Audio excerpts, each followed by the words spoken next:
from the land of promise, from the land of milk and honey. Yan. Dito nang galing ang ating special speaker for tonight. Panghuling speaker natin sa gabi nito. Ating palakpakan ang ating Panginoon sa buhay ng ating beloved pastor, Pastor Gordon. Amen. Hallelujah. Praise the Lord. Maraming salamat po sa napakagandang pagbati ng ating kapatid na si Brother Miko. Ayan, isa pong mapagpalang gabi sa buhay ng bawat isa. Kamusta po ang bawat isa? Amen. Amen. Excited na po ba ang bawat isa na makarinig ng salita ng Panginoon ngayong gabi? Amen. Sapagkat ako po ay excited na rin na makapaghayag ng salita ng Panginoon ngayong gabi at isang karangalan po sa aking buhay na maimbitahan dito sa inyong bahay panambahan at maging kabahagi ng gawain ng Panginoon dito sa lugarin ng Taiwan. Ano po? At isang pribilehiyo po na makatayo dito sa inyong harapan at maghayag ng salita ng Panginoon. Kaya naman hindi ko na po pahabain pa sapagkat lumalalim na po ang gabi. Ano po? At alam ko po na ang lahat po ay galing din sa trabaho. Kaya naman samahan niyo po ako na makibukas ang ating mga Bible at ang ating pong text verse ngayong gabi ay matatagpuan sa 1 Samuel chapter 8 verse 4 to 6. Ayan, at maaari po bang ibitahin ng bawat isa na tumayo ang lahat para sa ating pagbasa ng banal na salita ng Panginoon. Ayan, at sabi nga po dito, in verse 4, sige po ate, sa pwede lamang po ako. So all the elders of Israel gathered together and came to Samuel at Ramah. Verse 5, they said to him, "You are old and your sons do not follow your ways, and now appoint a king to lead us, such all the other nation have." And then verse 6 po, but when they said, "Give us a king to lead us," this displeased Samuel. So he prayed to the Lord. Ayan, at manatili po tayo nakatayo at tayo po ay manalangin. Yes, Lord. Hallelujah, Father. Hallelujah, Jesus. Hallelujah, Holy Spirit. Ang naming Diyos, banal, dakila at makapangyarihan sa lahat. Panginoon, maraming salamat po sa pagkakataon na kami po ay muli yung pinagkatipon dito sa lugar ito upang mag-aral at magbulay ng inyong banal na salita, Panginoon. Maraming salamat, Panginoon, sa maghapon na pag-iingat niyo po sa buhay ng bawat isa, Panginoon. Bagamat pagod po ang bawat isa, ngunit hindi po ito naging hadlang na magpuri sa inyo sa gabi ito, Panginoon. At dalangin ko din, Panginoon, sa buhay na iyong gagamitin, sa buhay ng inyong abang lingkod, Panginoon. Batid niyo, Panginoon, na wala po akong kakayanan, Panginoon. I acknowledge na nating respect, Panginoon, at patuloy na sa iyo lamang po ako umaasa, Panginoon. At patuloy na kayo po ang maghari sa aking buhay, Panginoon, sa mga oras nito. At maging sa aking mga kapatid, Panginoon, na nagbigay ng naglaan ng oras, Panginoon, sa gabi nito ay patuloy na ihanda niyo po ang kanilang mga puso, Panginoon, at patuloy na kung anuman ang marinig nila at ang mapag-aralan sa mga oras na ito ay patuloy na magamit nila sa kanilang pagpapalago sa kanilang pananampalataya. Maraming salamat, Panginoon, at patuloy na kayo po ang kumilos sa mga oras nito, Panginoon. At sa iyo lamang po namin binabalik ang pinakamataas na pagpupuri, pagkatila at pagluwalhati sa pangalan ni Jesus. Amen. Amen. Ayan. Bago po ako magsimula sa aking turon ngayong gabi ay nais ko lamang pong itanong sa inyo ang isang bagay.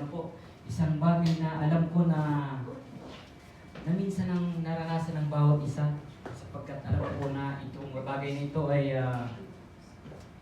walang pinipili. Walang pinipili na nakaka-experience ng mga ganitong pagkakataon. At alam ko po na sa isang bagay na ito ay minsan na tayong nakaranas ng sama ng loob. Minsan ang nagpababa ng ating pagkatao. At sino po dito yung mga nakaranas ng rejection sa kanilang mga buhay? Amen. Amen. Sapagkat sabi nga po wala pong pinipili o walang exempted sa pagkakaroon ng rejection sa ating mga buhay. Ano po ang pakiramdam na magkaroon ng rejection sa buhay? Ano po ang pakiramdam na tayo po ay nare-reject ng kapwa natin? Masakit po, di ba? Minsan, sama ng loob, yung naiiwan sa ating mga puso. At paano nga po ba natin yun na napaglalabanan?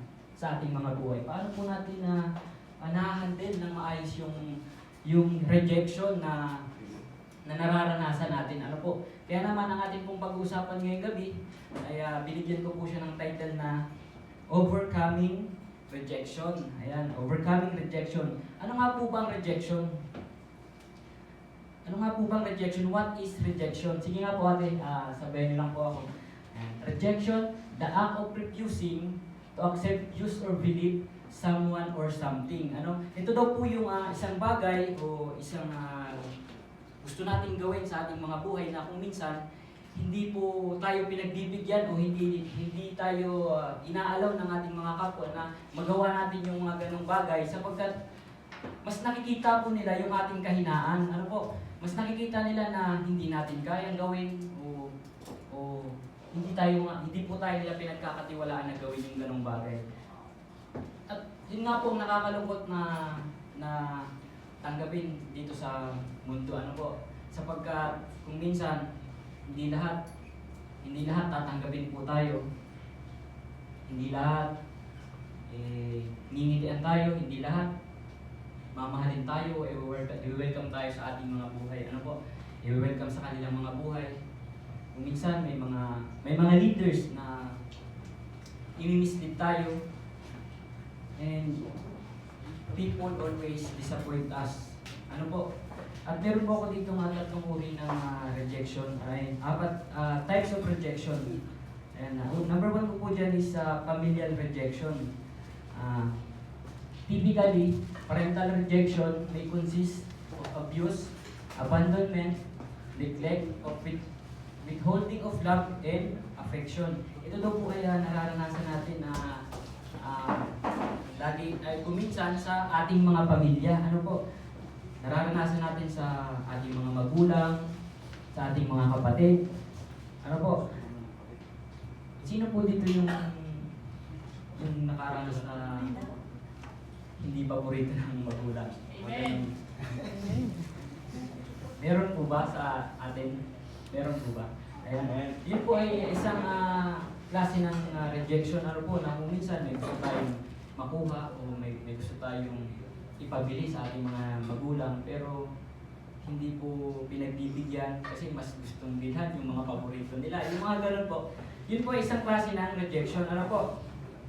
Number 2 ko po dito is social rejection.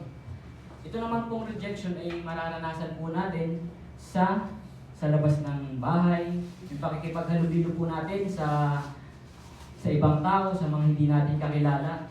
At kung minsan, sa eskwelahan, yung pagsasali natin sa mga activities na kung minsan hindi po tayo pinagbibigyan na makalahok sa mga ganong gawain sapagkat mas nakikita po nila yung kahinaan natin. Ano po, yung physical, yung panlabas natin na anyo. Kung minsan, yung mga mahihina, yung palang-palampa, hindi po nila ina-accept na makasali sa mga ganong gawain. Ano po, ibig sabihin po nun, mas nakikita nila yung kahinaan natin. So, pangatlo ko po dito is rejection in a relationship. Ayan. Sino po dito yung mga nakaranas na ng mabaste? Amen. Amen. Yan po yan po ay isang klase ng rejection na kung minsan yan po ay nagdudulot sa atin ng sakit. Ano po? Yung rejection na sa pakikipagrelasyon. Ano po? Pakikipag-relationship sa mga gusto nating tao. Ano po? Kaya naman kung minsan hindi po natin na-handle ng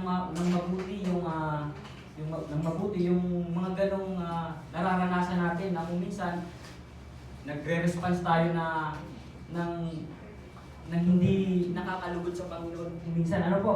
At pang-apat ko po dyan is yung romantic rejection. Ayan. Karamihan naman pong nakakaranas nito is yung may mga beloved, yung may asawa na kung minsan kapag niyayaya po natin na lumabas, kumain sa labas, yung mag-date, yung mga ganon, ito po yung minsan na nararanasan ng mga beloved na nare-reject sila. Ano po? Hindi sila pinagbibigyan, kumbaga mas inuuna po na unahin yung mga personal nilang mga ginagawa. Ano po? Hindi nila napapansin na na nakakasakit sila ng damdamin ng mga kanilang mga partner sa buhay. At ano nga po ba yung epekto nito sa ating physical o sa ating physical na buhay? Meron po ako ditong psychological effects of rejection. Ano po? At ang number 1 ko po dito is trauma. Siguro naman po alam natin kung ano po yung pakiramdam na trauma. Ano po? Trauma, long term of rejection of that result in extreme feeling may contribute to trauma. Ito po yung nararanasan natin na kung minsan, kapag naranasan po natin siya, is tumatatak na po sa puso't isipan natin. Ano po? Hindi na po nawawala sa isip natin na natatakot na po tayong sumubok ulit sa mga bagay na gusto natin gawin sapagkat nararanasan po natin yung sakit sa ating mga puso, ano po, sa ating isipan, tumatatak sa ating isipan yung mga ganong rejection sa atin. Kaya naman minsan natatakot na po tayong sumubok ulit kasi natutrauma na po tayo. Ayun na po natin maulit na mangyari ulit sa atin yung mga ganong rejection. Ano po? Pangalawa ko po dyan is depression. Ayan, depression, a depressed mood or loss of pleasure or interest in activities for long period of time. Ayan, kalimitan po niyan talaga yung dito sa atin nagtatrabaho dito sa abroad. Ano po, nadidepress po tayo lalo na po kapag minsan na nakakausap natin ang mga pamilya natin sa Pilipinas na hindi tayo pinapakinggan dun sa mga gusto nating ipagawa sa kanila. Ano po, hindi tayo pinapakinggan. Kaya kung minsan nag-iisip po tayo ng sobrang lalim. Ano po, nag-iisip tayo na bakit nararanasan natin yung mga ganong bagay na sa kabila ng ginagawa natin na pagbibigay sa kanila ng mga payo, yung mas makakabuti sa kanila, hindi po nila ina-accept sa kanilang mga buhay. Ano? Kaya tayo, nag-iisip tayo ng malalim. Na kumbaga, yun po yung nagiging cause ng depression natin. Nati-trigger po yung depression natin. Ano po? At pangatlo ko po dyan is anxiety and stress. Ayan. Kalimitan pong nangyayari talaga itong mga ganitong epekto ng rejection sapagkat masyado po nating dinadamdam yung nangyayaring rejection sa atin. Ano po? At sino nga po ba yung nakaranas ng rejection? Sino sa character sa Bible ang nakaranas ng rejection? Mga kapatid. Ang nakaranas po ng rejection sa Bible ay si Samuel po. Kilala niyo po ba si Samuel, mga kapatid? Amen. Nakakilala po ba? Amen. Ayan. Si Samuel po, sige po ate, who is Samuel? Ayan. Samuel is the important figure in the Bible who served as a priest. Ano po? Siya po ay naglingkod sa Israel o sa Israel po bilang pare na siya po ay nasasakop siya po ay nasasakupan pa nung pare na si Eli. Ano po? At siya rin po ang unang pare na naging unang propeta. Ano po yung pare na unang naging propeta? Ano po? Sapagkat bata pa lamang po si Samuel is kinakalugdan na po siya ng Panginoong Diyos. Amen po. At pangatlo ko po dyan is siya po ay naging hukom o last judge in Israel bago po nagkaroon ng hari. Ano po? Bago po nagkaroon ng hari, siya po ang kahuli-hulihang naging hukom ng Israel. At in Hebrews word, Samuel means name of God or God has healed. Ano po? Sapagkat siya po ay isang kasagutan ng panalangin ng kanyang ina na si Ana, kung kilala niyo po ang kanyang ina na si Ana. Siya po ay kasagutan sa panalangin ng kanyang ina na si Ana. Sapagkat si Ana po, kung nabasa niyo po ang previous chapter nito, kung mabasa niyo po, si Ana po ay baog nung kapanahon na wala pa po si Samuel. Hindi po siya nagkakaanak. Subalit dahil po sa kanyang pananampalataya at pagtitiwala sa ating Panginoon, dininig po ng Panginoon ang kanyang dalangin. Ano po? Dininig po ng Panginoon yung malalim na kanyang panalangin at nagkaroon po siya ng covenant sa Panginoon. Ano po? Kung babasahin po natin in 1 Samuel chapter 1 verse 11, Meron po ba ate? Wala po, wala. Meron po ba ate? Ayan. Ang sabi po dyan, verse 11, First Samuel chapter 1 verse 11, sabi po dyan, ganito ang kanyang panalangin. Yahweh, Diyos na makapangyarihan sa lahat, kung papakinggan ninyo ang inyong abang lingkod at inyong pong kahabagan, kung hindi ninyo ako pababayaan sa halip ay pagkakalooban ng isang anak, na lalaki, ihahandog ko siya sa inyo at habang buhay na siyang nakalaan sa inyo. Hindi ko ipapaputol ang kanyang buhok. Yun po ang kanyang panalangin. Ano po? Kung mapapansin po natin dyan, nagkaroon po siya ng covenant sa ating Panginoong Diyos. Ano po? Nagkaroon siya ng covenant, which is yun po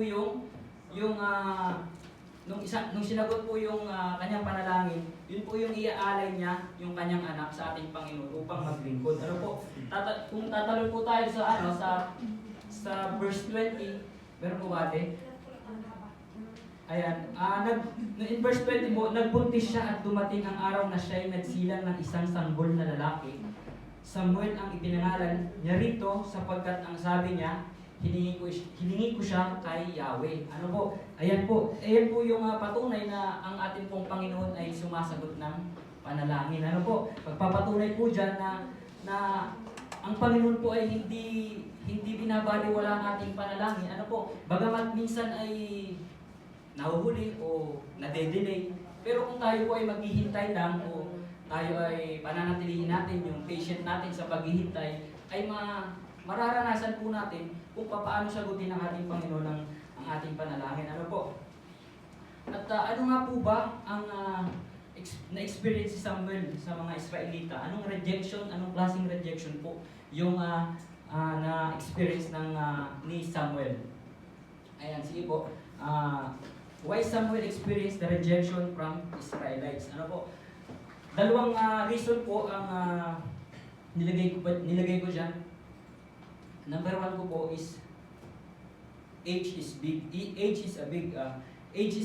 Ayan. Sabi po dito, age is a big problem now in our culture, particularly in leading people. Ayan, kung mapapansin niyo po, kahit naman po siguro sa inyo alam na ang edad po natin talaga ay napaka-problema minsan sa atin. Kumbaga, nagiging big issue sa atin. Lalo na tigit kung tayo po ay nag-a-apply ng trabaho. Ano po? Kung minsan, o kaya naman sa paglilid ng ng isang grupo o isang samahan, problema po talaga yung edad. Lalo na po kung yung edad natin ay medyo mataas na ano po. At yun po yung bagay na isang reason na nakita po ng mga Israelita kay Samuel. Ano po? Bagamat si Samuel po ay marami nang naitulong sa mga Israelites nung panahon na yan, pero nakitaan pa rin po siya ng kahinaan. Ano po? Sa pamagitan ng edad niya po, nakita ng mga Israelita na sa edad niya ay maaaring hindi na sila maayos na elite. Yun po ang nasa isip ng mga Israelita. Ano po? Pero kung mapapansin po natin dyan, sa dami po nang naitulong ni Samuel sa mga Israelita, nagkaroon pa din po ng doubt ang mga Israelites ano po sa kanyang pamumuno bilang hukog. Kaya naman ano po ang sabi po sa 1 Samuel chapter 8 verse 4 to 6. Tagalog po ate, meron po ba?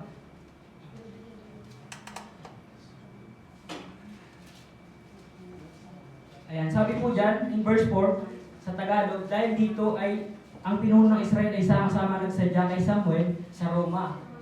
At verse 5, kaya lang sinabi, matanda na po kayo. Yun po ano. Dahil po sa edad ni Samuel, nagkaroon po ng doubt nga po ang mga taga-Israelita, mga taga-Israel. Ayan.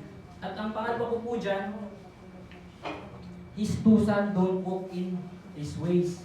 Ayan. It was obviously a great disappointment. Yung reason po yung isang naging reason po ng mga Israelite na nakita kay Samuel, yun po yung bagay na hindi rin po nila lubos na naunawaan. Na yung paghingi po nila ng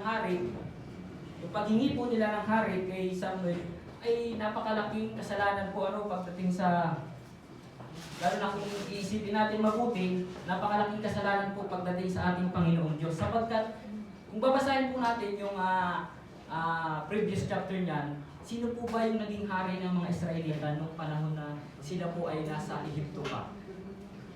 Hindi po ba't ang Panginoong Diyos ang naging hari nila? Subalit, sa sitwasyon po na nangyari kay Samuel, hiningan po siya ng hari. Ano po? Sa pamagitan ng kahinaan niya na dahil sa kanyang dalawang anak na hindi sumusunod sa kanyang yapak. Ano po? Yun po ang nakita ng mga taga-Israelita na hindi sumusunod ang kanyang mga anak. Sa ating pong mga buhay, kung minsan, sino po ba dito yung may pamilya na, yung may anak na hindi sumusunod sa magulang? Praise God. Kung mapapansin po natin, ano po, kung mapapansin po natin, pag meron po tayong anak na hindi sumusunod sa magulang, kanino po ba nagpi-feedback? Kanino po ba nagpi-feedback yung nakikita ng ibang tao sa ating mga anak? Halimbawa po yung ating anak ay suwain o drug addict, mga ganon. Kanino po nagpi-feedback yun, mga kapatid? Hindi po ba sa ating mga magulang? Kasi ang nakikita po ng kapwa natin, ang nakikita po ng ibang tao is yung maling pagpapalaki po natin sa ating mga anak. Ano po?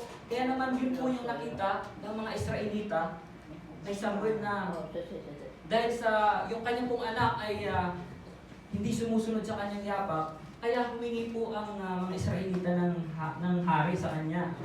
At ano po yung bagay na hindi naisip ng mga Israelita dito sa paghingi nila ng hari?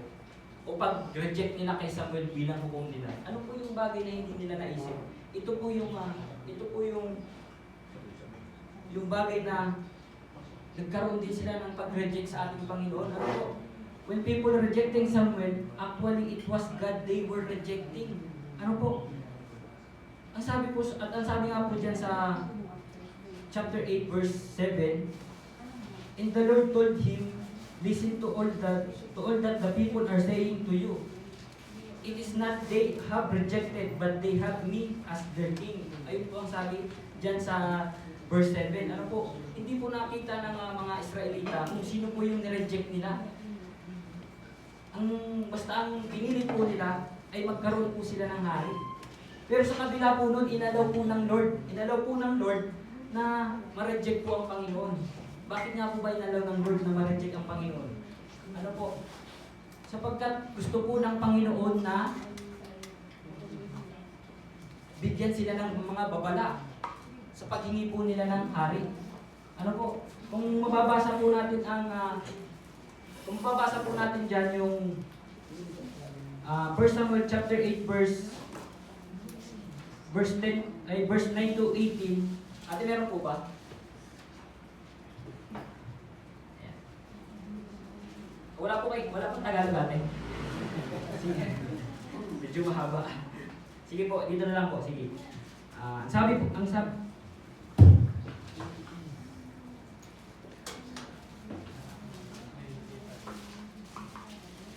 po dyan, sundin mo sila, ngunit bigyan mo sila ng babala at ipaliwanag mo sa kanila kung ano ang gagawin ng hari na nais nilang mamahala sa kanila.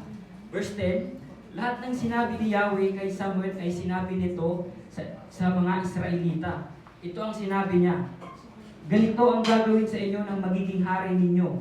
Kukunin niya ang mga anak ninyong lalaki upang gawin kanyang mga kawal. Ano po? Yan po yung isang bagay na hindi naisip ng mga Israelita. Ano po? At magpapatuloy po ako. Ang iba magsasakay sa kanyang karwaheng pandigma. Ang iba na may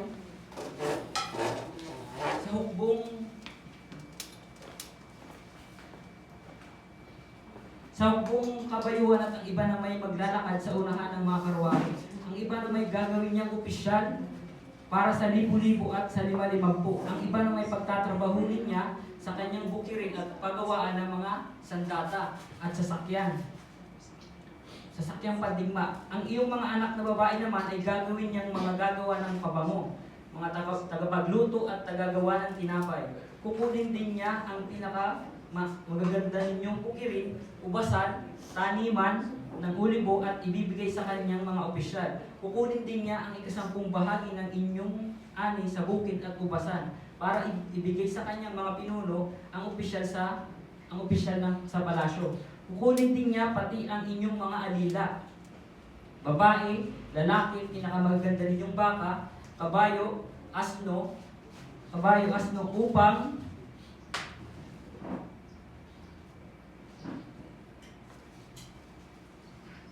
upang magtrabaho para sa kanya. Kukunin din niya ang 10 bahagi ng inyong kawan at kayo'y gagawin niyang alipin. Pagdating ng araw ng inyong irereklamo ninyo kay Yahweh, ang inyong hari na kayo mismo ang pumili, ngunit hindi kayo papakinggan ni Yahweh. Ano po? Ayan po yung mga babala na ibinigay ni Yahweh kay Samuel para ibaba po sa mga Israelita. Pero ano po ba yung ginawa ng mga Israelita dito? Ano po yung niresponse nila kay Samuel? Ano po? Israelites did despite of warning. Ano po? Pinaglabanan pa o pinagpilit po nila yung mga gusto nila. Kumbaga, pinagpilit nila kung ano man yung gusto nilang gawin. Ano po? Pero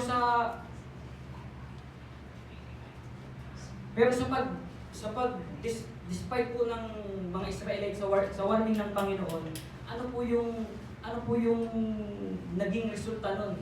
Ano po? Sabi po dito, they rejected God. Ano po? Nireject po nila ang Panginoon natin, Panginoong Diyos natin. Ano po? Pangalawa po dyan ay they wanted security. Ano po? Mas ginusto po nila yung mas inisip po nila yung kanilang sariling kapakanan o sarili nilang kagustuhan na mas makakabuti daw po sa kanila yung hari. Ano po? At sabi nga po doon sa 1 Samuel chapter 8 verse 20, ang sabi po diyan, upang kami maging katulad ng ibang bansa. Ano po? Yun po yung naisip ng mga taga-Israelita, ano po, na mas gusto nila na magkaroon ng sarili nilang hari para sa kanilang pansariling kaligtasan lamang. Ano po? Yun po ang naging response ng mga Israelita. At pangatlo po diyan, they rejected God's servant. Ayan. In verse 19 po, babasa po natin dyan, hindi pinansin ng mga Israelita ang mga sinabi ni Samuel, sa halip sinabi nila, basta gusto namin magkaroon ng hari. Ayan.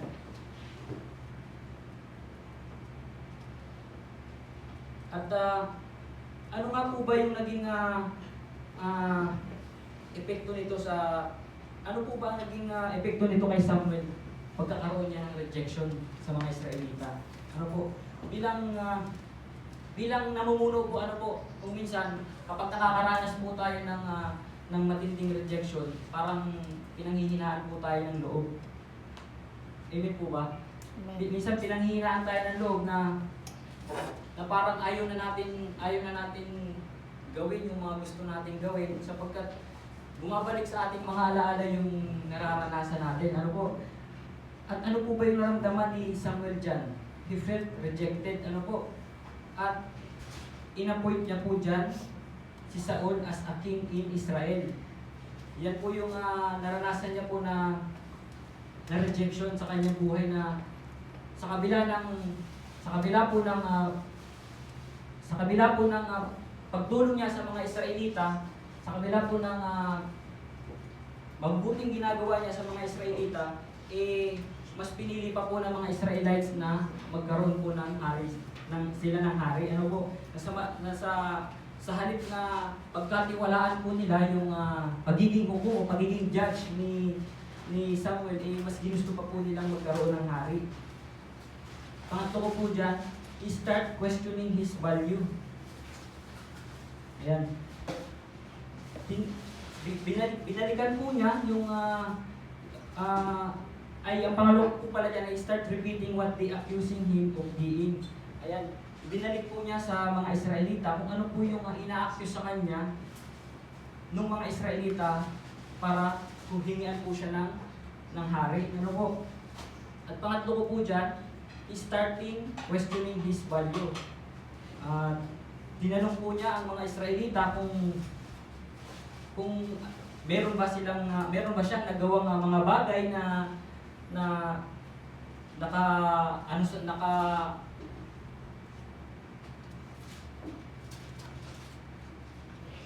kung si Samuel po ba ay inapi ang mga Israelita o nalamangan po ba ni Samuel ang mga Israelita, ano po. At ang pang-apat po dyan, standing firm with a humble heart. Kung mabasa po natin dyan sa 1 Samuel 12:3, sinabi po niya dyan na kung mayroon kayong anumang reklamo laban sa akin, sabihin niyo sa harap ni Yahweh. At sa hinirang niyang hari, mayroon ba akong kinuha sa inyo? Kahit isang baka o asno, mayroon ba akong dinaya o inapi? Nasuhulan ba ako ng sino man para ipikit ang aking mga mata sa kamalian? Sabihin ninyo ngayon at pananagutan ko kung mayroon. Ayan. Naging humble pa din po siya sa kabila ng pagre-reject sa kanya ng mga Israelita. At sa paano nga po ba, ano nga po ba yung magiging epekto nito sa ating mga buhay? Yung magkaroon ng rejection, ano po?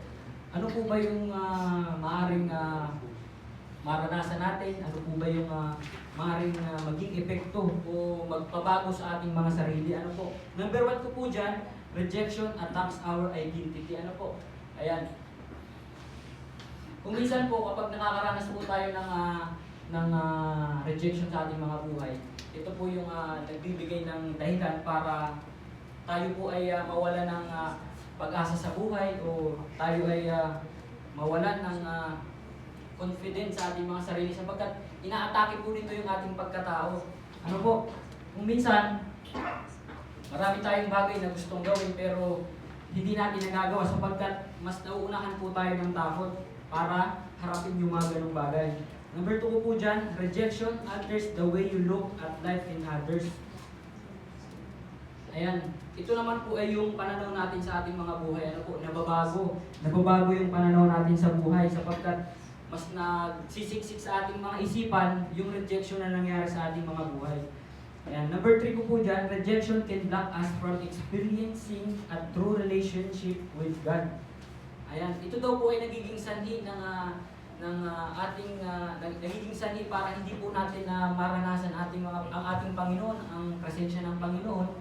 Yan po ay naharang po yung ating pakikipagrelasyon sa ating Panginoon sapagkat mas umiiral po sa atin yung galit sa ating mga puso. And number 4 po po dyan, start comparing yourself to others. Ayan, kinukumpara po natin yung ating sarili sa iba, which is minsan kahit kaya naman natin gawin, pero dahil nakikita natin sa iba na nagagawa nila, parang pinanghihinaan po tayo ng loob. Sapagkat dahil nga po sa naranasan natin na kapighatian o kabiguan sa ating mga buhay, nawawala na po yung self-confidence natin na gawin ulit yung mga ganung bagay. At sa paano nga po bang kaparaanan ni Samuel na handle yung kanyang rejection na naranasan sa Israelita? Ano po? Ang number 1 ko po dyan, Samuel keep silence, do nothing and say nothing. Ano po, naging kalmado lang po si Samuel, kumbaga hindi siya nag-react o hindi siya kung sa atin po, kung sa ating mga personal na buhay, minsan pag nakakaranas po tayo, andyan po yung response natin na nagagalit po tayo o minsan nakakapagsalita po tayo ng hindi maganda, ano po, mga salita na hindi nakakalugod sa Panginoon. Kaya kung minsan, akala natin yung ginagawa po natin, itama pa rin. Ano po? Pero yung ginawa po ni Samuel dyan, naging kalmado lamang po siya. Hindi po siya nagalit or hindi niya po inuna yung kanyang sarili na magalit agad. At number 2 ko po dyan, he just prays sincerely to God. Ayan. Nanalangin lamang po siya. Ano po? Humingi po siya ng wisdom sa Panginoon at ask wisdom and ask guidance.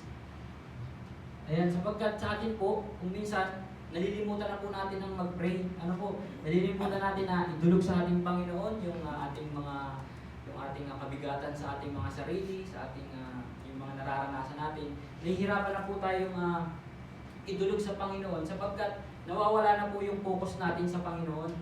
Kumbaga, mas umiiral po sa atin na ay kaya ko to, yan, kaya ko naman tong lampasan, kaya ko namang gawin na hindi ko na lang intindihin yan sapagkat ang tingin po natin kuminsan sa ating mga sarili ay magaling tayo, ano po. Pero si Samuel po, ang ginawa po niya dyan, nagdalangin lang po siya sa ating Panginoon upang malampasan niya yung ganyang sitwasyon na kinaharap niyang sitwasyon, ano po. At pangatlo ko po dyan, obey the Lord. Ano po, mas inuna po niyang sumunod sa ating Panginoon kung ano po yung inuutos sa kanya ng Panginoon ay mas inuna po niya yung plano ng Panginoon. Ano, sinunod niya po yung kagustuhan ng Panginoon. Kaya naman po mas naihandle po niya ng mabuti yung naranasan niyang rejection sa mga Israelita. Ayan. Conclusion na po ako. Mabilis lang po. Sabi po dyan, figure out how to use rejecting for your good. View rejection as protection. Protection from something or someone that is not meant to be our lives anymore. When you are rejected, God pulls us to Him. Our rejection causes us to come out of situation where God does not want us to be there. God pulls us out of situation as pushes us to our purpose. Ayan. Ang sabi po dyan, yung mga nararanasan daw po nating rejection sa ating mga buhay, gamitin po natin as protection sa ating mga sarili. Ano po, tingnan po natin ang mga rejection natin na nararanasan in the positive way. Yung maging lesson po sa atin yung rejection na nararanasan natin o maging huwag po natin i-condemn yung sarili natin dun sa kapighatian o sa kabiguan na naranasan natin sapagkat kung i-condemn po natin yung sarili natin yung ating pong buhay ay mawawalan din po ng saysay. Ano po?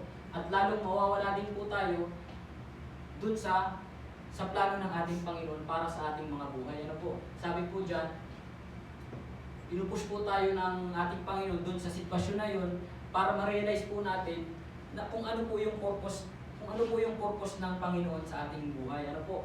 Yun po ang gusto ng Panginoon sa atin na kung tayo man ay nakakaranas ng rejection, wag po nating hayaan na yung sarili po natin ay doon lang mag-maintain sa ating kabiguan, sa ating mga kapighatian sa buhay. Sapagkat kung tayo po ay mag-maintain doon o kung i-condemn natin yung ating mga sarili doon, yung ating pong pananaw sa buhay o ating mga plano sa ating mga buhay is hindi po natin magagawa yung plano ng ating Panginoon sa ating mga buhay. Ano po? Kumbaga, iniisang tabi po natin yung sarili natin na samantalang ang Panginoon gusto niya na ibigay natin kung ano yung purpose niya para sa atin.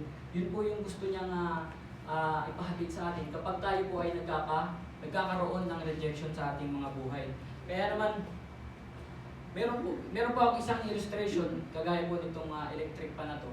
Ayan. Kung makikita po natin, malaya po siyang ibinibigay kung ano po yung purpose niya. Ano po ba yung purpose niya sa atin? Magbigay po ng hangin, ano po?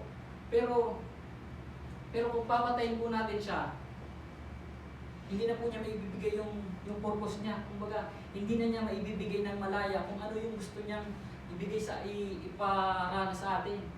Sapagkat hinayaan niyang patayin siya. Ano po? Kung sa ating po mga buhay, kung hahayaan po natin na tayo po ay kung hahayaan po natin na yung tao na nagre-reject sa atin ay patuloy na i-reject tayo, yung purpose po natin sa ating mga buhay, hindi na po natin magagawa. Ano po? Yung purpose ng Panginoon sa ating buhay, hindi na po natin malayang gawin sapagkat hinahayaan po natin yung ibang tao na malugmok lang po tayo sa isang tabi. Ano po? Kaya naman, yung electric pan na po na yan, malaya po siyang magbigay ng hangin sa atin sapagkat alam po niya kung ano yung purpose niya. Ano po, siya po ay nagbibigay ng hangin at kung hindi po siya masusuplayan ng kuryente, hindi po siya gagana. Ano po, sa atin po mga buhay, kung hindi po natin hahayaan na ang Panginoong Diyos ay pumasok sa ating buhay, ano po magiging silbi ng ating buhay? Wala po. Yung purpose po natin wala. Sapagkat mas pinabayaan natin na yung sarili natin iisang tabi na lang natin. Hinayaan natin yung plano ng Panginoon na yung magandang plano ng Panginoon sa ating mga buhay. Hinayaan natin na mas matabunan o mas matabunan ng mga rejection o yung mga doubt natin sa sarili, yung mga kapighatian, mga kabiguan natin, hinayaan natin na lamunin tayo ng buo. Hindi natin pinabayaan ang Panginoon na mas pumilo sa ating mga buhay sapagkat yun yung tinitingnan natin. Yung ating, doon lang tayo nakapokus sa ating mga kabiguan, yung mga rejection na yan. Ano po, kaya naman patuloy na sinasabi sa atin ng Panginoon na kung patuloy natin siyang tatanggapin, kung patuloy natin iaalaw ang ating Panginoon sa ating buhay, ay kung ano yung purpose niya, kung ano yung plano niya sa ating mga buhay, ay yun po yung mangyayari. Yun po yung mangyayari sa atin sapagkat ang Panginoon po, kung ano po yung plano natin, mas maganda po ang plano ng Panginoon. Naniniwala po ba tayo doon? Na kung ano po yung mga plano natin, mas maganda po ang plano ng Panginoon sa atin. Sapagkat wala pong plano ang Panginoon na ikapapahamak ng bawat isa. Amen po. Kasi bilang, ayun po, bilang testimony ko po sa aking buhay, share ko lamang po na maiksing testimony lang po. Nung ako po ay makaranas ng matinding rejection sa aking buhay, bagamat siguro iniisip ko na nung pinasok ko yung mundong yun, bata pa ako, kaya naman marami akong naranasan na pandadown sa aking sarili, sa aking buhay. Sapagkat nung ako po ay pumasok ng maaga sa pagpapamilya, marami po akong narinig na hindi magandang salita sa aking mga sariling mga mahal sa buhay, na kumbaga mas nakikita nila yung kahinaan ko, mas nakikita nila na hindi ko kayang gawin yung mga nararating ng ibang tao. Pero sa kabila po nung aking pagpasok sa pagpapamilya, mas pinangkapitan ko po yung mga naririnig ko sa kanila na kesyo hindi ko kaya, hindi ko kayang buhayin yung pamilya ko ng sarili kong kakayanan sapagkat ako pa ay bata pa or wala akong sapat na edukasyon, hindi ako nakapagtapos. Kaya po yung mga naririnig kong mga salita nila na hanggang ngayon po ay bitbit ko pa rin sapagkat paulit-ulit ko po sa kanilang naririnig na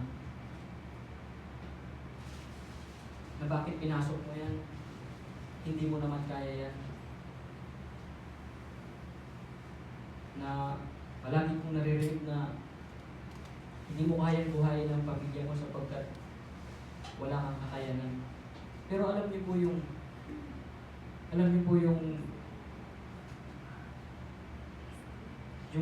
kakayanan na meron ako nun. Sinabi ko lang po sa sarili ko na kung pinasok ko to, kaya ko to. Sapagkat alam ko sa sarili ko na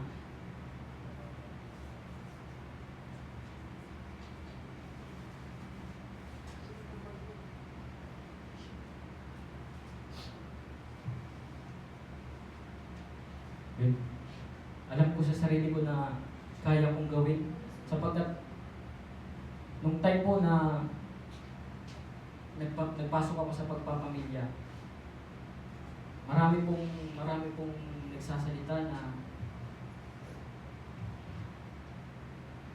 wala po akong kayang gawin o wala akong mararating sa buhay sapagkat maaga nga po ako nagpamilya. Pero alam niyo po yun, habang tumatagal po na tinatahak ko yung mundo ng pagpapamilya, doon ko po na-realize na yun po pala yung pagsubok na kapag doon ko lang binase yung buhay ko sa mga sinasabi nila, wala po akong mararating. Kumbaga, kung doon lang po ako magbabase, kung ilulugar ko lang po yung sarili ko na yun lang talaga yung kaya ko, hindi ko po mararating yung gusto kong gawin sa buhay. Ano po? Kaya naman nung time po na naranasan ko yung mga pagdadaw nila sa aking sarili, sa aking buhay, sa aking pamilya, napakalaking epekto po nun sa sarili ko, sapagkat alam niyo po yun, yung pakiramdam na dapat sila yung nakakaunawa sa sitwasyon mo, pero sila pa yung nagda-down sa iyo, sapagkat nakikita nila yung kahinaan mo, nakikita nila yung kung ano lang yung meron ka. Kaya naman nung mga time na yun, mga kapatid, hindi ko hinayaan na doon lang umikot yung mundo ko. Pero habang tumatagal po na ako po ay humaharap sa mundo ng pagpapamilya, naranasan ko pa din po yung iba't ibang rejection, gaya po ng pag-a-apply ko sa pag-a-apply ng trabaho. Bagamat kita nyo naman na ako'y maliit, kaya ako po ay nahihirapan mag-apply abroad. Matagal po akong nagplanong mag-abroad. Since 2015 po, nag-a-apply na talaga ako ng makaalis, sapagkat yun po yung nakikita kong pag-asa na masasabi kong kaya ko din gawin yung nagagawa nila, na gusto kong, yung alam niyo po yun, yung gusto kong ipamukha sa kanila, gusto kong ipakita sa kanila na kaya kong gawin, o may kakayanan ako na maiangat din ang buhay ko sa pamamagitan ng sarili kong kaparaanan. Ano po, yun po yung tumatak sa isip ko, which is nung dumating nga po ako dito, yun po yung matinding nagpa-realize sa akin na hindi po pala natin kaya ng tayo lang. Hindi po pala natin kaya na kailangan sa sarili nating kagalingan o karunungan. Sapagkat nung ako po yung dumating dito, na-realize ko po lahat ng sinalita ko, lahat ng pumasok sa isip ko na kailangan kong ipakita sa kanila na kaya ko din gawin yan. Kailangan kong ipakita na kaya kong umangat sa buhay ko, na ako lang. Yun po yung nagpa-realize sa akin nung dumating ako dito. At alam niyo po ba yun, yung mga rejecting na naranasan ko sa pag-apply, yun po pala ay may purpose ang Panginoon. Kaya po pala ay na-reject na ilang beses akong hindi natanggap. Meron po pala talagang plano ang Panginoon. Pero dumating na po ako sa punto na ayaw ko na sinabi ko sa sarili ko na hindi siguro para sa akin ang pag-abroad. Kasi sa tagal kong nag-a-apply, parang wala akong nakikitang pag-asa na ako po ay makaalis talaga. Pero alam niyo po yun, totoo po pala talaga yung sinasabi nila na pag dumating po pala tayo sa punto na pinanghihinaan na tayo ng loob, yung nawawala na tayo ng pag-asa, ayun na po pala yung sign na natutugunin na po pala ng Panginoon yung ating panalangin. Ano po? Kaya nung ako po ay makarating dito, doon ko po na-realize na lahat po pala ng hinarap kong hamon sa buhay nung ako po ay uumisa ng pamilya, lahat po pala yun ay plano po pala talaga ng Panginoon upang maging mas matatag pa, mas maging matatag yung buhay ko, mas maging makabuluhan yung buhay ko.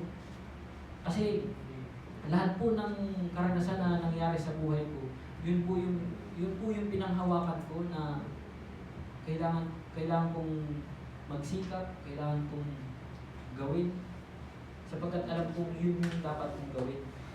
At nung dumating nga po ako dito sa lugar ng Taiwan, doon ko po na-realize na yung plano po pala ng Lord eh magamit ako dito sa lugar ng Taiwan. Yun po pala yung kaya po pala hindi niya ako inayaan na makaalis punta sa ibang lugar. Actually, nag-apply po ako ng Japan, ng Korea, ng Dubai. Ang dami ko pong in-applyan. Nag-aral po ako ng Korea pero nag-aral lang po pero wala po akong natutunan. So, chichining. Pero ayun po yung mga karanasan na ginamit ko. Ano po, yun po yung mga experience na ginamit ko para mas maharap po yung totoong realidad ng mundo. Yung mas maging matatag yung buhay ko para ano man yung dumating na pagsubok sa akin, eh, nakahanda yung sarili ko. Kaya sabi ko, Lord, totoo nga na kapag nagtiwala sa inyo ay may aasahan ng bawat isa. Kapag ang bawat sino man sa atin ay nagtiwala sa Panginoon, lahat ng dalangin natin o lahat ng prayer natin, although yun nga sinabi ko kanina na delay, kung minsan talagang matagal siyang katugunin ng Panginoon, pero ganun pa man, katutugunin pa rin ng Panginoon. Ano po? Matuto lamang po tayo maghintay. Ano po? At yan, sa mga oras po ito ay tinatawagan ko na po ang worship team. At bago po tayo dumako sa ating pag-awitan sa ating Panginoon, ay minsan ko pa po mga itanong sa inyo ang isang bagay, ano po mga kapatid, na tayo po ba bilang anak ng Panginoon, anak ng Diyos, tayo po ba ay nakaranas ng rejection na hanggang ngayon ay meron pa rin po bang epekto sa ating mga buhay? Yung rejection na akala natin na pagtagumpay na natin, pero hanggang ngayon dala-dala pa rin natin. Yung mga rejection na minsan nang dumurog sa ating mga puso, na naging mas mahina tayo dahil sa mga ganong rejection. Mga kapatid, sa mga oras na to, minsan nating alalahanin kung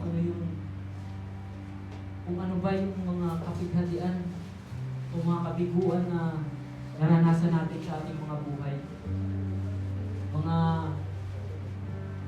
rejection na akala natin ganun lang na napagtagumpay na natin.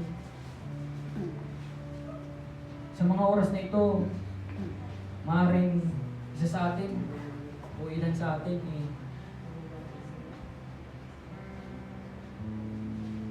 nararanasan pati yung sakit na dulot ng mga kapighatian na naranasan natin. Kaya naman sa mga oras ito mga kapatid, bago tayo tumayo sa ating mga upuan, maaari po ba na ipikit natin ang ating mga mata at iyuko po natin ang ating mga ulo at itanong natin sa ating Panginoon kung ano ba yung ating dapat gawin para malampasan natin, kung makalimutan na natin o tuluyang mawala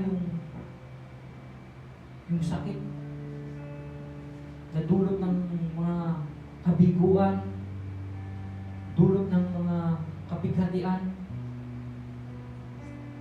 na gawa ng ating mga kapwa. Minsan nating bulayin ang ating mga sarili na hanggang saan ba, hanggang kailan ba natin pangkakapitan yung mga rejection na naranasan natin, hanggang kailan ba natin isisiksik sa ating mga puso, mga kapatid, hanggang kailan ba natin dadalhin, sapagkat mga kapatid, kung hanggang ngayon ay dala-dala pa rin natin yung sama ng loob, sakit, yung sugat. Ihingi po natin sa Panginoon na ito'y tanggalin na sa ating mga puso, mga kapatid. Hingin po natin sa Panginoon na kung tayo man ay nakakaranas pa ng matinding sakit sa ating mga buhay, ay idalangin natin sa Panginoon na tuluyan na niyang tanggalin yung sakit na nararamdaman natin. At sa ating pong pagtayo dyan sa ating mga kinaupuan, mga kapatid, malaya po nating sabihin sa ating Panginoon,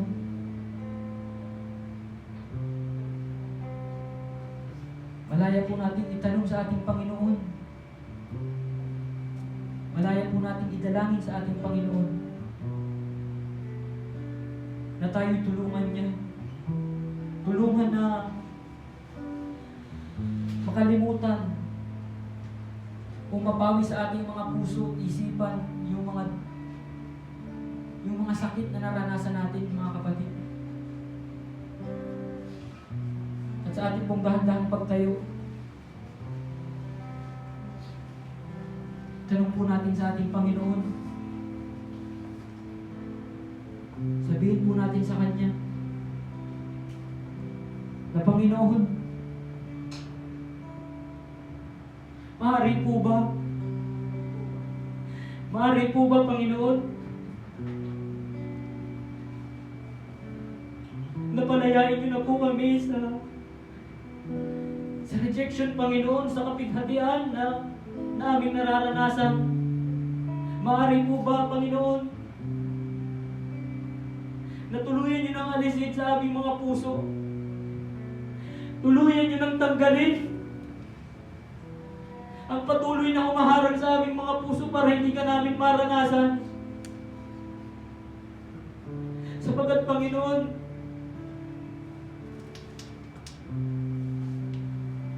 ang puso po namin sa mga oras na ito ay nais na maranasan kayo, Panginoon. Subalit, kung ang sakit na dulot ng kabiguan na naranasan namin, Panginoon, ay nandito pa sa aming mga puso, ay hindi ka po namin mararanasan, Panginoon. Hindi namin tuluyan na mapupuntahan yung gusto nyong marating ng aming mga panyapak, Panginoon. Hindi namin tuluyan na marating kung nasaan ka, Panginoon. Kaya naman, Panginoon, sa mga oras na ito, sa atin pong pag-awit sa ating Panginoon, gawin po natin itong panalangin. Di man sapat aking mga gawa. Yes, Lord. Sa pagpili ko sa Diyos na magkila, di man sapat maging ang salita sa pagpupuri at pagsamba sa iyo, aking anumang sitwasyon at pagkakataon, magmamahal, magtatapat sa iyo, maglilingkod sa iyo nang may kagalakan. Panata ko ngayon at kailanman. Mga kapatid, bago po natin ituloy ang ating awitin, isipin po natin mabuti sa ating mga buhay na ang Panginoon po natin ay palaging nandiyan sa ating tabi. Palagi po siyang nakabantay sa atin. Palagi po siyang nakikinig. Palagi po siyang tumitingin sa ating puso kung ano po yung kalalagayan ng ating puso. Palagi po niyang tinitingnan kung tayo ay nakakaranas ng matinding kapighatian sa buhay natin. Kaya naman sa ating pag-aawitan, ibigay po natin sa Kanya yung pinakamataas, pinakamainam na tinig natin. Sapagkat ang ating Panginoon ay nakikinig lamang sa atin.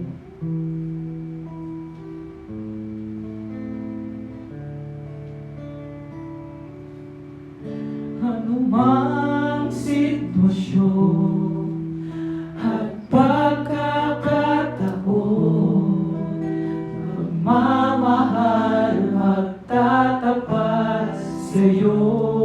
Anumang sitwasyon, Panginoon, maglilingkod ano Panginoon ang panalagayan ng aming mga buhay sa mga oras nito, Lord. Lord, iparanas niyo sa amin, Lord. Iparanas niyo sa amin ang makapangyarihan ng presensya, Panginoon. Sapagkat yun po ang kailangan namin, Panginoon. Wala po kaming ibang ninanais, Panginoon. Wala po kaming ibang hinahangat, kundi ang bigyan kayo ng pinakamataas na papuri sa aming mga buhay. Ang dakilain namin kayo, Panginoon. Kaya naman, Panginoon, patuloy po kami maglilingkod. Patuloy po namin gagamitin ang aming mga buhay. Patuloy kami magpapagal sa inyo, Panginoon. Sapagkat alam namin, Panginoon, na wala kaming ibang kakayanan gawin kundi ito lang, Panginoon. Wala po kaming ibang hinahangat, Panginoon, dito sa mundo, kundi ang mabigyan po kayo, mapaglingkuran kayo, Panginoon, na ibigay namin sa inyo ang aming mga buhay.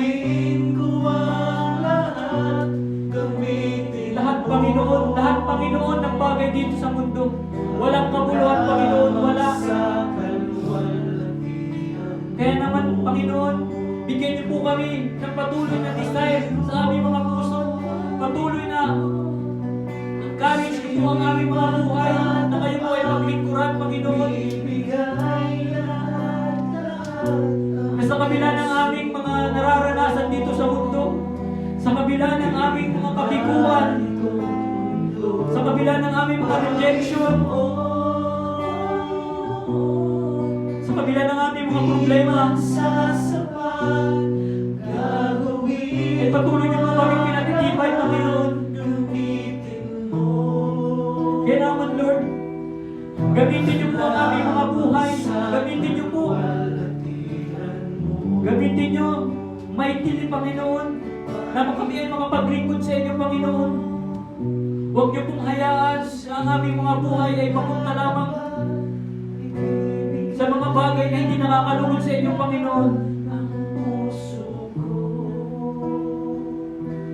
Huwag niyo pong hayaan, Panginoon, na ang buhay namin ay mapunta lamang sa wala, Panginoon. Huwag niyong hayaan na ang buhay namin ay masira.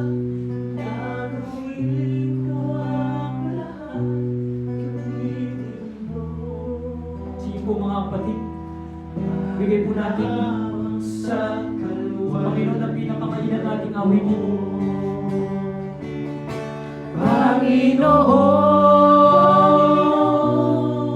ako sa'yo'y magtatapat, ibibigay lahat-lahat ang puso ko. Hindi hangad itong mundo, Panginoon.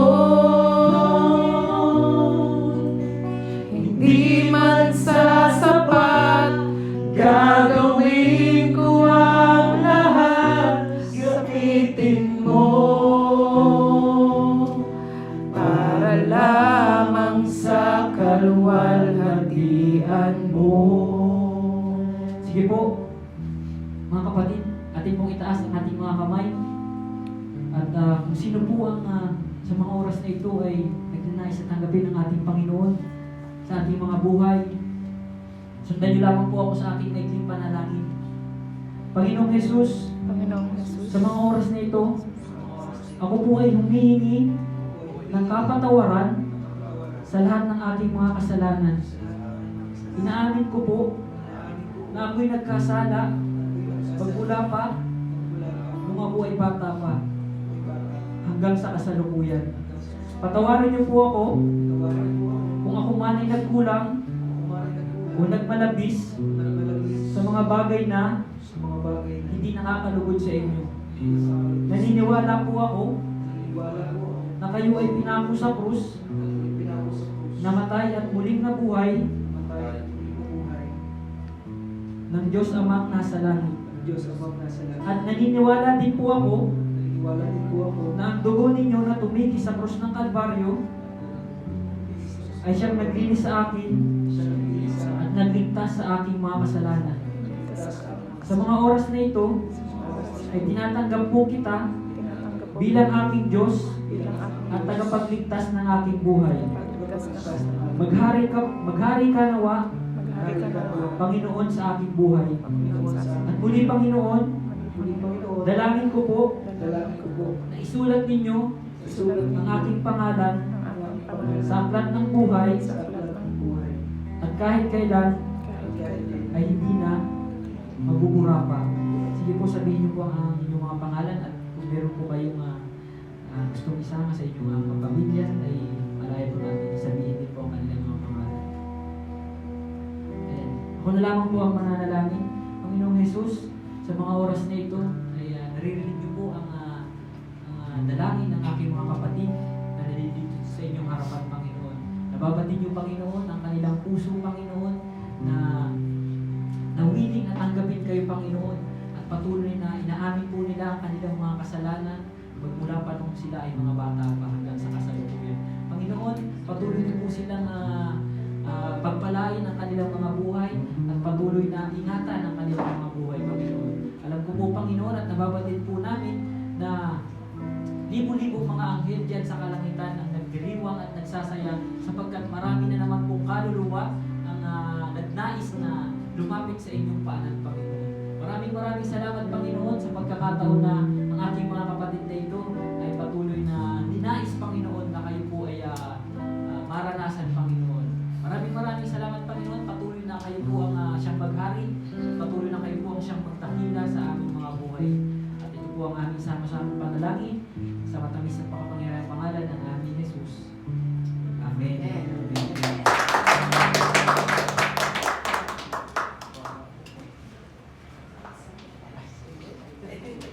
Praise God. Congratulations, brother. Nasa na yung pagbilang ng bilang sa'yo. So, comment ko lang. Maganda naman yung interaction niya. Ayos. Confident. Yan, tulad yung mga nasabi namin kanina. Very good. Una, may tulad na sinasabi namin dahil na napakahalaga ng interaction sa kongregasyon. Pero habang tumatagal nakawala. Saka doon sa topic mo, overcome yung rejection, diba? So, sa mga unang topic mo, science. Hindi nga rin, nag-usap na kami nito kanina. So, yung topic mo, more science, dito sa unang topic mo. Tapos, hinihintay ko yung kasi maraming bagay na kasama yung rejection na na-handle natin. Pero, minsan nahirap i-overcome. Huwag yung na-handle natin, mahirap i-overcome. Yun yung tinitingin yung inaantay namin kanina, yung paano, o yung na-handle ni Samuel, yung rejection, hinihintay mo na yung mensahe mo, paano niya na-overcome yung mga rejection na yun. Diba? Pero, yun naman yung yung testimony mo. So, yung nakita. Kaya lang, yung overcome, rejection, naging purpose na. So, good yung testimony mo. So, lahat tayo tumadaan sa ganung bagay. Pero din ako nun eh. Marami ang pinaplayan eh. Nagpapay din ako ng Japan, Australia. Tanggap ako doon, pero dito ako nakalis. Dito sa Taiwan, ayaw ko na dahil napakalaki ng placement eh, hindi naman gano'ng kalaki na sweldo. Pero dito ako dinala ni Lord. At kung nakita, tulad ng sinasabi ko yung purpose. No? So, narating tayo sa ibang bagay, siguro may plano si Lord. So, dito yung kaya tayo dinala. So, nakakita natin kung ano yung plano ni Lord sa buhay natin. So, ayun. So, tapos ano sa ministry, pag nag-minister, pag nag-encourage ka, congregation, tingnan mo sila. Kung nag-pray ako, kailangan makapigil. Kasi kanina nakita ko, nakapigil ka. Wala nagsimula ka ng ministry, nakapigil ka. Pero yung nini-minister mo, nini-encourage mo yung congregation, hindi na nila nakikita. Kailangan naka-minister sa kanila. Oo. Sa prayer, okay lang yun. Nakapigil ka. Yung sa ano mo, gesture, parang tayo, parang rapper. Ganyan tayo na ganyan, ganyan iwasan natin. Kailangan, nakikita ko kasi ganyan. So, overall, okay naman. Narinig naman. I-deliver mo ng ayos. So, yun lang. Things will improve yung mga sinabi. Alam ko na susunod, baka mas maganda pa. So, importante yung mensahe sa pinipreach natin. Kasi tayo nagsisermon eh. Sinasermon natin yung mga komunikasyon. Ano ba yung hinihintay nila sa sermon? Hindi magpapabago sa buhay. Tulad na sinabi ganyan ng pastoran, napakahalaga nun. Yung tutulong natin, yung pinaka-key point, mensahe. Overcome, paano natin mo overcome? Ilang. So, salamat sa buhay mo. Pastor, matutuwa yan kasi ako nagpasa. Yung mga anointing niya, ipasa na sa iyo. Sa susunod, hindi lang dito tayo tatapos. Mas marami ka. Maraming salamat sa buhay mo. Yan. Thank you sa Lord. Congratulations. Amen. Praise God, Pastor Jordan Bass. So, glory to God sa buhay mo. Small but very good. So, tunay nga hindi mo talaga tinigilan si Pastor Roel na hindi bigay ang anointing. Nakuha mo na talaga ang anointing sa drums. Sabi ka ni Kuya Chris. So, ganun pa man ay doon sa prayer mo, so naramdaman ko yung heart of a servant. Yung talaga yung puso mo is talaga gusto mo mag-place ang Lord. Mabigyan mo ang Diyos ng karangalan sa pamamagitan ng buhay mo. So, nakita ko yung may gift ka doon sa prayer, sa ministering. Talagang ramdam ko na talagang buong puso na panalangin mo. Ibihira sa lalaki ang umiiyak. Very glory to God, umiyak ka sa presensya ng Panginoon. So, good points yun, yung talagang Diyos lang ang makakapagpapaiyak sa isang tao na mula sa puso. So, ramdam ko po yun. So, ganun pa man ay iba si Pastora Nilda na po ang bahala. So, yung aking lang ay talagang sa prayer mo, sa ministry, dilat-dilat din tayo. Pag may tayo, baka pag dilat mo ay wala na ang congregation. So, ganun pa man, alam kong gagamitin ka ng Diyos mightily. So lahat ng mga nangyari sa buhay mo, inihanda ka na ng Diyos para sa Kanya, para ma-testify mo how God is great sa buhay mo at nandiyan ka ngayon. Yun ang purpose. So, congratulations. To God be all the glory. Thank you. Congratulations, Pastor Jordan. Napapanahon ang iyong napakagandang katuruan, lalo higit sa mga kabataan. Marami nagpapakamatay, marami nagpapatiwakal, maraming napapahamak because they experience the spirit of rejection. So, unahin ko yung sunod-sunod na flow. Nagsulat talaga ako, mahaba din. So, kanina kay Monica, medyo hindi ko na kaya medyo huli na yung aking nabigyan ng evaluation. Yung pumasok ka dyan, talagang yung alive ka na bumati sa congregation. Naghahanap lang ako hanggang sa dulo, masustain mo sana yung alive pa sila. Pero marami akong hinangaan sa iyo. Ang tanong ko, kinakabahan ka ba? Kinakabahan ka. Natural lang yon. Siguro, iwasan mo lang yung body language. May picture ba? Wala picture. Yung ganito, yung lagi kang, bawat salita mo may ganun ka. Erasing po yata, Pastor. Ha? Erasing na yata. Yun. Kaya mag-ingat tayo sa mga language, mga body language. Yung mannerism, ito na, naituro ko yung mga dati. Ito ako, nung ako wala pa sa pulpit, parang hindi ko na yata kaya ngayon. Harap na ako. Pag ako tumayo, hindi ko na siya kaya. Mas malayo pa yan sa likod pag ako'y tumayo. Ganyan ako, ang aking pahinga. Pero ngayon nasasaktan ako. Pero I started learning in public speaking pag tumayo ka dyan. Di ba? Kung hindi ko ito sasabihin sa inyo, hindi mo alam. Pero yan talaga ako pag umupo. Ay, kumusta po kayo? Pero ang pangit, di ba? Ang pangit. Pero dahil yun yung kailangan matutunan. Yung posture dyan. And I know na marami pang sunod na ikaw na magtuturo. Kaya bawasan mo yung bawat salita mo may ganon. Ngayon, sorry, medyo pagod na. Ang sabi mo dito, what is rejection? Kaya po ha, 256 kilos po ang binuhat namin ni ate. Sabi mo dito, what is rejection? Tapos ang sabi mo ay, ito daw po ay.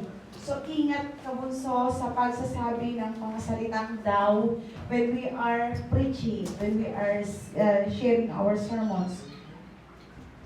While sharing, may connection ka naman sa yung mga mata mo. Kaso naghihintay ako na tulungan mo sila na mag-response din, no? Pero siguro nga dahil ka ba, naintindihan ko yun, ganyan talaga sa una. Pero ito lang, mga things to improve para sa susunod mo. Talagang, ako, actually to be honest, ang hirap ng topic mo. Ang hirap, kasi yung lesson mo, hindi mo kinuha sa isang verse sa buhay ni Samuel. Pero napabilib mo ako dahil pinag-aralan mong maigi kung paano siya pinangnalangin ng kanyang ina, kung paano siya nagpagal, kung paano siya naglingkod, kung paano siya naging hari o ganyan ganito. Talagang pinag-aralan mo at makukuha yun hindi sa isang chapter. Talagang binuo mo ang buhay ni Samuel. Sa katulad mong nagdi-deliver ng Word of God, hindi madali yun. Dahil don't thumbs up ka sa akin. Talagang hinusayan mo sa bagay na iyon. Kung ako ay dadating sa church at hindi ko kilala si Samuel, dahil hindi ako mahilig magbasa ng Bible, uuwi ako na nakilala ko si Samuel. Kaya, ang ganda ng iyong ginawa doon. Habang tinititigan kita bro, ang liit-liit mo no? Pero sobrang laki mo. Batang-bata kang tingnan pero pinakita mo sa akin that you are super mature enough sa lahat ng pinagdaanan mo. Hindi ka naging mature because of your age, kundi na naging matured ka because of your experiences. Kaya binabati kita doon. Malalim ang katuruan, pero sadyang pinag-aralan mong maigi. Bawas ka ng salitang, ano po, yung daw, yung ano po. Kanina si Aldrin ay, so bawas mo yung ano po sa dulo, yung yaan. Then, ang mga taga-Israelita. Ang sabihin ko na lang bunso ay, ang mga Israelita. When we say taga, that is location. When we say Israelita, that is people. So it's either mga taga-Israel or mga Israelita. Bilang bagong, ito pa, may sinabi ka pa, ito daw po ay magiging sanhi para hindi natin maranasan ang kapangyarihan ng Panginoon.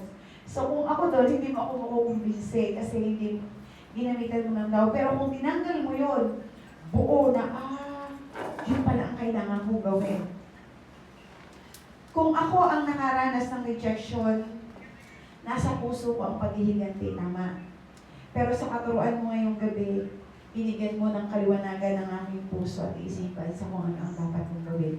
Naintindihan ko si Kuya Free sa kanya kasi hinahanap ko yung overcoming rejection. Habang pinupulay ko kaya, mapansin niyo ako, balik ako sa iyong topic. Siguro, kayang maibigay yung tanong na overcoming rejection sa part ng how Samuel handle his rejection. Dapat hindi handle ang ginamit mo doon. Dapat ang ginamit mo ay how Samuel overcome his rejection just to connect doon sa iyong topic. Yun lang yun. Kasi sinagot naman siya eh. Si Samuel, paano ba na-overcome ni Samuel ng rejection? Nag-silent lang siya, wala siyang sinabi. Nag-pray siya sincerely to God. He obeyed the Lord. Kaya solve na yung problema. He overcame the rejection. So, yun lang siguro yung title na handle dapat ay overcome. At dun sa conclusion mo, gumamit ka ulit ng thou. So, kailangan mo maging boldness. Ang tanong ko, kasama ba sa plano mo na gamitin yung electric fan? Hindi po, kanina ko lang po naisipin. Naisip mo lang kanina. So, ibig sabihin, pinapakita mo that you have the gift of being illustrative. Kasi may mga ganun na hindi siya pinaghandaan, pero biglang, oops! That is a good point ng isang messenger na bigyan. Inaramdaman ko pero init yung kanina pala. Kaya binuksan ko yung buka. Then, nagamit mo siya. Tama yun, i-develop mo pa yan. Maganda yun sa part ng iyong teaching. Kaya sabi ko, nakaplano bang gamitin, pero na-admire ako na nabigyan mo siya ng ilustrasyon, di ba? Ang galing nun. During this ceremony, excited ako sa mga sunod mong kwento. Kaso parang, ano nang sunod, parang babalik ko ulit dun sa una. Pero naibigay mo naman ng hustisya. Ngayon, may nakalagay ako dito. Ilan ang anak mo? Dalawa. Kung ako ang isa sa anak mo, I will be proud of you. Why?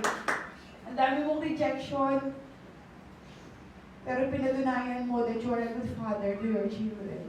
Congratulations sa bagay na yun. Doon pa lang panalo ka na. Rejections are allowed by the Lord for you to stand. Naglagay ako dito ng Rema word. Ako na ang pumuo dito. In times of rejection, napakahirap tumayo. Subalit, napakasarap na sa Diyos ay isuko. At ito ang nakita ko sa iyo. Hirap na hirap ka sa time of rejection. Pero isuko mo. Ito in my day ko. Pupost ko sa akin sa mga susunod na kasi nag-post ako yung kanya kay Eldrin. Ang sabi ko dito, in times of rejection, napakahirap tumayo. Tama? Subalit, napakasarap na sa Diyos ay isuko. Kaya ka nagtatagumpay ngayon dahil isinuko mo ito sa Panginoon.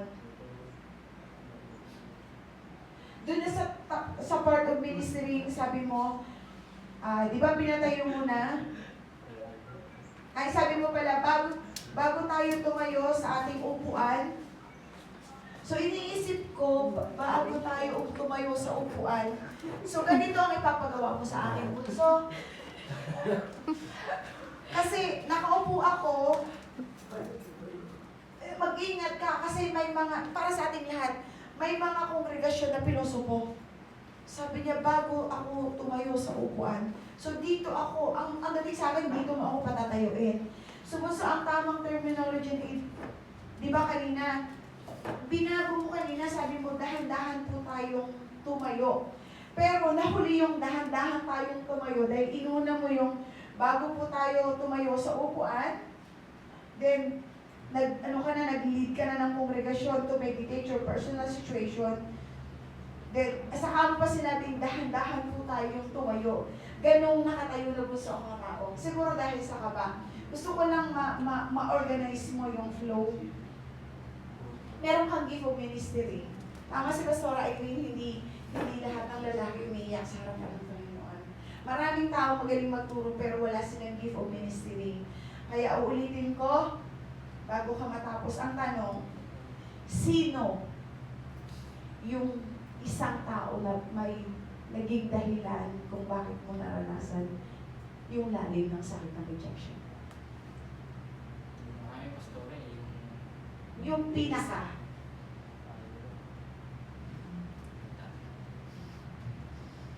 Bakit?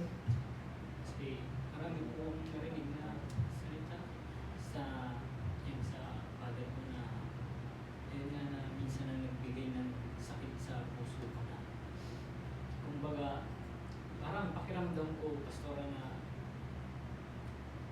hindi ko nararamdaman yung pagiging sa tatay ko na kumbaga dahil nga po sa apat kami, tapos bukod sa ako po ay pang-apat, although na ako po ay nasundan is 10 years pa.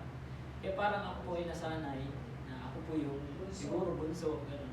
Pero dahil nga po sa ako po ay nasundan pa, yung attention po na kinasanayan ko is nawala po. Pero although na-overcome ko naman po yun, pero itong mga past na nangyari po, parang hindi po nila sa akin pinaparamdam na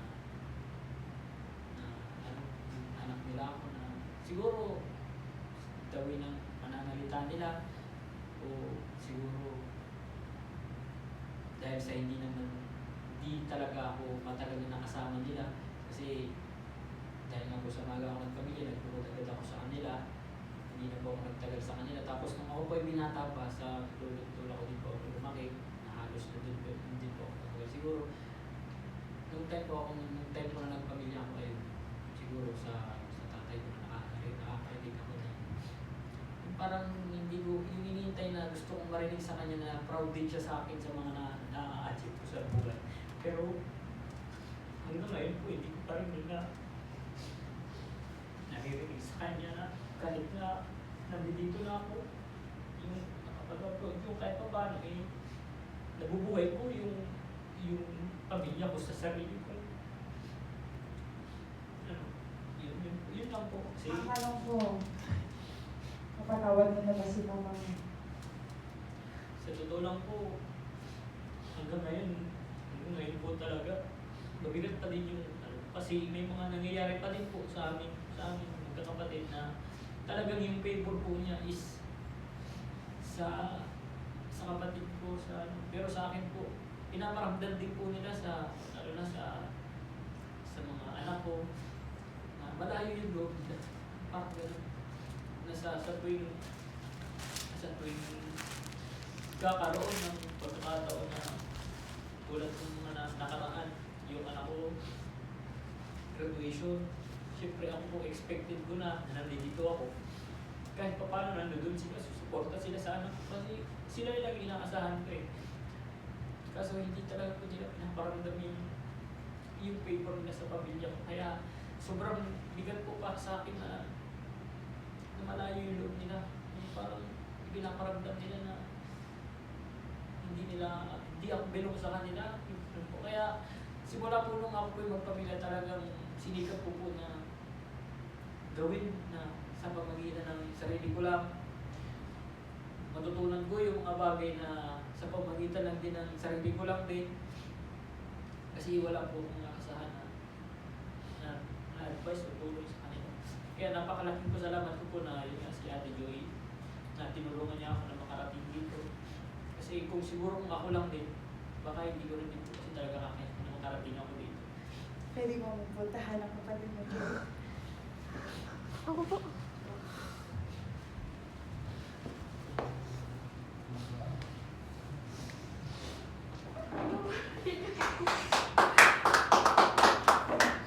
Salamat. Ayan po. Ang last kong tanong, Jordan. Sa estado mo ngayon, masasabi mo bang did you overcome the rejection or not yet? Masasabi ko pong na-overcome ko na po ang rejection ko kasi unang-una po siguro yung nararanasan ko dito sa yung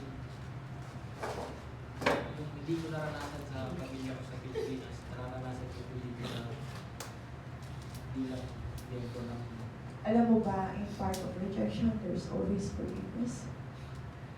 anak ko po yung pastor. Kaso, ayun nga po, yung sinasabi ko nga po na yung sakit po sa puso, ang hirap. Ang hirap po. Yun. In times of rejection, you need to forgive and ask for forgiveness. Kasi hindi pwedeng hihingi lang sila ng forgiveness sa'yo or ikaw ang magpo-forgive. Kailangan mong ma-realize na may mali sa'yo kasi, sorry yun eh, walang nangarap na magulang. Pero siguro naghihintay din ang magulang mo na mag-humble ka. Aminin nagkamali ka. Kasi kung nasasaktan ka pa rin hanggang ngayon, siguro sabihin kong nasa proseso ka pa in overcoming rejection. Masasabi mo na you totally overcome your rejection kapag nakahingi ka na ng tawad, kahit hindi ka patawarin, at napatawad mo rin. Kasi may mga rejection talaga na bunga, hindi dahil may ginawa tayong mabuti, kundi may mga rejection na ginawa tayong mali, and that is a part of consequence. But the good thing sa iyo, you are striving your family na patunayan na mali sila ng sinabi mo. Kaya keep yung bagay na yun. And ipag-pray mo yung tamang panahon na i-fellowship mo si Papa mo. Sometimes ang mga tatay natin, malambot din naman sila, pero dahil sila'y tatay, nakikipagmatigas sila sa mga anak at ipapakita ako ang tatay mo. So there's nothing wrong na angkinin na ikaw ay nagkamali and you can start all over again. Rejection is real. Kaya nga sabi ko nga, ito, siguro bukas pwede ko post sa ngayon. Hindi madali. Anong sabi ko kanina? Talagang hinailat ko, sinulat ko para may posting ako bukas. Sabi ko dito, in times of rejection, napakahirap tumayo kasi wala kang kakampi. Subalit, napakasarap na sa Diyos ay suko. Pwede ba pagkatapos mo mag-sermon sa mga susunod na araw, can you talk to your Father? And say, tayo patawad sa ginawa ko. Kasi gusto kong lumaya.